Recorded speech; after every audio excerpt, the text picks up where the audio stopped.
tipu menipu, sogok menyogok, dan yang lainnya. Saya sebutkan dalam buku ini waktu saya membahas tentang ciri-ciri dakwah hizbiyah. Jadi tentang ilmu ini harus kita ada perhatian, karena ini merupakan ciri dari dakwah salaf. Dan kita nggak boleh berhenti untuk ilmu.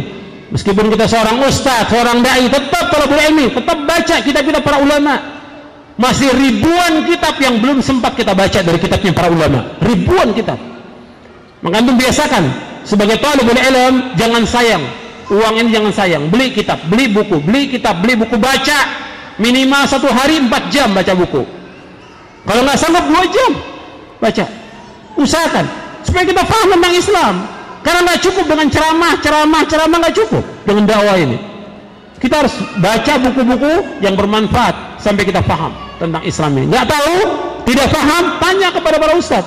Fas'alu ahla dzikri in kuntum la ta'lamun. Tanya kepada ahli dzikir jika kalian tidak mengetahui. Kemudian yang keempat di antara prinsip dakwah salaf dan manhaj salaf yaitu amar ma'ruf nahi mungkar. Ini nggak pernah lepas. Amar ma'ruf nahi mungkar. Dan ini pembahasannya panjang. Ya, amar ma'ruf nahi mungkar ini pembahasannya panjang. Saya nulis tentang buku ini amar ma'ruf nahi mungkar menurut Ahlussunnah wal Jamaah 300 halaman tentang amar ma'ruf. Bagaimana sih amar ma'ruf nahi mungkar menurut Ahlussunnah? Sebab yang ada sekarang ini amar ma'ruf nahi mungkar tidak terlaksana. Padahal amar ma'ruf nahi mungkar merupakan kewajiban setiap muslim dan muslimah. Memang hukumnya fardu kifayah, tapi untuk pribadi kita dalam rumah tangga kita harus amar ma'ruf nahi mungkar. Nggak boleh diam. Termasuk mengajak kepada tauhid, ini ma'ruf. Karena ma'ruf yang paling ma'ruf tauhid. Mencegah orang dari kesyirikan, ini merupakan nahi mungkar. Dan ada sebagian jamaah yang mereka hanya amar ma'ruf, nahi mungkar tidak mau dia. Ya, ngajak orang sholat berjamaah, ngajak ini, mau dia. Tapi kalau larang syirik, larang bid'ah, larang ini nggak mau dia. Jadi hanya dakwahnya amar ma'ruf, nahi mungkarnya dibuang. Dakwah Islam 2, nggak bisa lepas, amar ma'ruf nahi mungkar, dan harus jalan seiring amar ma'ruf nahi mungkar. Bahkan mencegah kemungkaran lebih besar ganjarannya daripada amar ma'ruf. Kata Nabi, ada golongan yang diberikan ganjaran seperti generasi yang pertama, yanhauna 'anil munkar, kata Rasulullah, mereka melarang dari perbuatan mungkar. Diberikan ganjaran seperti generasi pertama. Makanya harus terus kita mengingatkan dengan cara yang baik. Ada syaratnya kata para ulama, dengan ilmu, dengan lemah lembut, dengan bijaksana, dengan sabar, dan ada kemampuan kita ketika amar ma'ruf nahi mungkar. Dan lihat juga maslahat dan mafsadahnya. Kalau kita menasihati umpamanya kepala desa atau wali kota atau bupati atau yang lain, datangi dengan cara yang baik, bukan di mimbar, bukan di khutbah Jumat, bukan di pengajian. Datangi dengan cara yang baik, berdua sampaikan, jelaskan, bawakan bukunya, jelaskan dengan cara yang baik. Kalau dia terima, alhamdulillah. Nggak terima, nggak ada masalah, tapi kita sudah sampaikan. Dan ini sedekah, menyuruh yang ma'ruf sedekah, tapi dengan cara yang baik. Antum di rumah juga begitu juga. Keluarga antum masih yang terbuka auratnya, ingatkan. Masih dengarkan musik, ingatkan. Masih berbuat syirik, ingatkan. Harus ada di rumah itu. Dan kepala rumah tangga akan ditanya oleh Allah SWT tentang tanggung jawabnya. Jangan dibiarkan kesyirikan, bid'ah, maksiat dalam rumah itu. Ada yang nggak sholat, nggak boleh. Dalam rumah kita ada pegawai yang nggak sholat, harus sholat. Begitu juga kalau kita sebagai atasan, harus mereka sholat semuanya. Ini amar ma'ruf mungkar jalan. Makanya kalau tegak ini amar ma'ruf, akan tegak umat Islam ini, akan izzah dan jaya umat Islam ini, karena nggak tegak amar ma'ruf mungkar.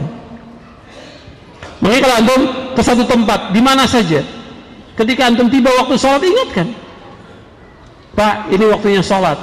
Sudah, dia terima, alhamdulillah. Nggak terima, nggak ada masalah. Ingatkan orang ini. Antum naik mobil, supirnya ingatkan, Pak, ini waktunya sholat. Antum turun, ingatkan, ini waktu sholat, jangan lupa sholat. Sedekah, qaulun ma'ruf sedekah. Bahkan ketika antum jalan, ada polisi di tengah jalan, berhenti sebentar, Pak, ini waktunya sholat. Ingatkan, qaulun ma'ruf sedekah. Dia mau terima, alhamdulillah. Nggak terima, nggak ada masalah. Qaulun ma'ruf sedekah.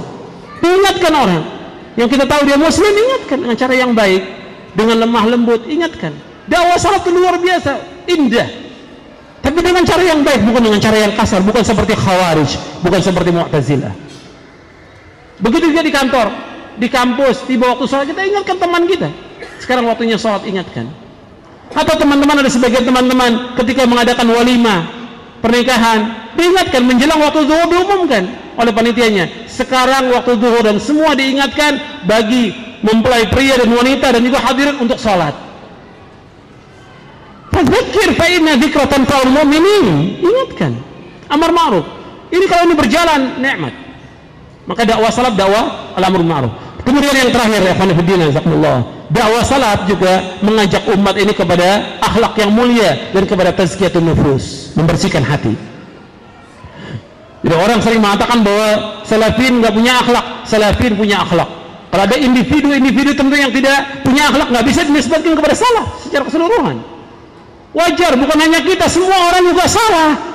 Hatta kiai, ustadz, tuan guru, muridnya juga salah. Semuanya salah. Sebab Nabi bersabda, kullu bani Adam khata' wa khairul khata'ina tawwabun. Setiap anak Adam pernah berbuat salah. Yang terbaik dari yang berbuat salah, yang bertaubat.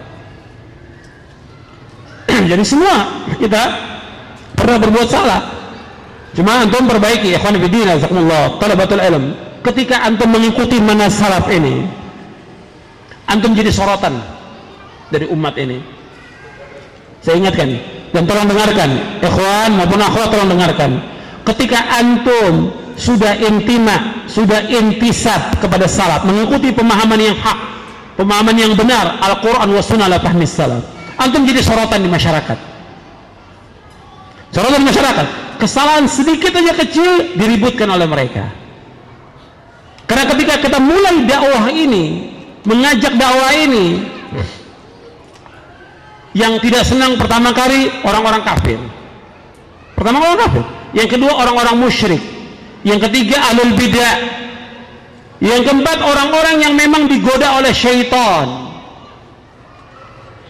Syaitannya tidak senang. Saya ambil contoh. Ketika antum umpamanya memelihara jenggot, tidak isbal, yang bagi laki-laki, ya, memelihara jenggot tidak isbal. Ini sesuai dengan sunnah, karena Nabi memerintahkan untuk memelihara jenggot, tu'ful liha, dan Nabi juga melarang kita melebihi dari mata kaki kain kita. Ketika kita laksanakan, mulai syaitan menggoda orang sekitar kita untuk memusuhi kita, tidak senang. Tapi ketika kita lihat orang-orang di pasar pakai jenggot, nggak ada masalah. Kenapa? Dia mengerjakannya bukan karena sunnah. Nggak ada musuh. Ketika ada orang di pasar pakai jenggot, kemudian celananya tidak isbal, nggak dimusuhi, karena dia bukan karena sunnah dia melaksanakannya. Tapi begitu kita mulai melaksanakan sesuai dengan sunnah, setannya ngamuk. Setan ngamuk. Nggak senang setannya, digoda orang-orang, famili kita, tetangga, masyarakat, ini untuk memusuhi kita. Syaitan. Inna syaitana lakum aduwwun fattakhidhuhu aduwwa. Syaitan itu musuh bagi kamu dan jadikan dia sebagai musuh. Maka kemudian dimusuhi kita. Disuruh untuk sabar. Sebagaimana mulainya dakwah Nabi. Waktu Nabi belum mendakwakan dakwah tauhid kepada masyarakat jahiliyah, Nabi nggak dimusuhi. Nabi al-amin, Nabi amanah, Nabi orang yang jujur, Nabi segala macam disebutkan. Bahkan mereka menitipkan barangnya kepada Nabi. Tapi begitu mulai Nabi dakwahkan dakwah tauhid, meninggalkan sesembahan mereka, ngamuk setannya. Nabi dimusuhi dengan lakop-lakop yang jelek, diusir, dilempari dengan batu dan kotoran dan segala macam. Ini resiko dalam dakwah. Dan kita harus sabar. Dalam dakwah itu harus sabar, dan kita menjadi orang yang asing di masyarakat. Jadi antum ketika mulai mendakwakan ini menjadi orang yang asing di masyarakat. Jadi kita harus sabar. Antum baca yang terakhir di halaman 248, antum lihat.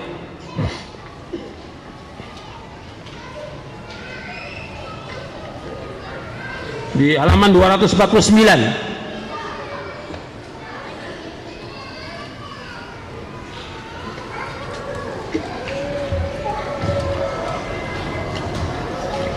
Halaman 20. Salihuna fi unasi su'in katsir man ya'sim akthar mimma yuti'uhum. Orang yang saleh yang berada di tengah-tengah banyaknya orang-orang yang jelek. orang yang mendurhakai mereka lebih banyak daripada yang mentaati mereka.